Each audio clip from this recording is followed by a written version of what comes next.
তো আমরা হয়তো অনেকে জানি না আমাদের মোবাইলের লক পড়লে কিভাবে লক খুলতে হয়। তো আমি আজকে আপনাদেরকে ইজি ভাবে দেখাবো। আপনারা সবাই চাইলে আপনি মোবাইলের লক খুলতে পারবেন। যদি আপনার মোবাইল ফ্ল্যাগশিপ ডিভাইসও হয়ে থাকে সমস্যা নেই। বাস এভাবে আপনি আপনার হাওয়াই মোবাইলে লক খুলতে পারবেন যদি আপনি আপনার জিমেইল ডোমেনে রাখেন। তো আমি আপনাদেরকে স্টেপ বাই স্টেপ দেখে দিতেছি আজকে। তো উপরের যে বাটাম আছে এটা আর পাওয়ার বাটাম আপনাকে একসাথে ক্লিক করতে হবে, ঠিক আছে? যখন আপনি এটা একসাথে ক্লিক করবেন তখন একটা আপনার কাছে লোগো আসবে। তো আমি আপনাদেরকে আজকে দেখে দিচ্ছি।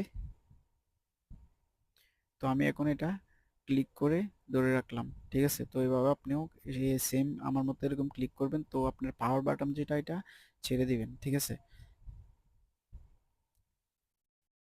এখন আমাদের ডিসপ্লের উপরে একটা প্লাস মোডের লোগো আসবে, ঠিক আছে? এই যে চলে এসেছে।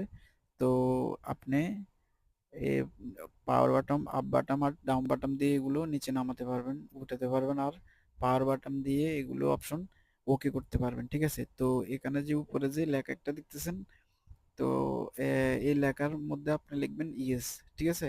এই যে লাল লাল ঘরের উপরে যে একটা লেখা দেখতেছেন এখানে আপনি জাস্ট ইয়েস লিখে আপনি ডান দিবেন, ঠিক আছে? ডান দিলে এরকম আপনার নিচেরটা ক্লিক করে দিলে সুইপ ডাটা রিসেট এটা করে দিলে অটোমেটিক্যালি হয়ে যাবে।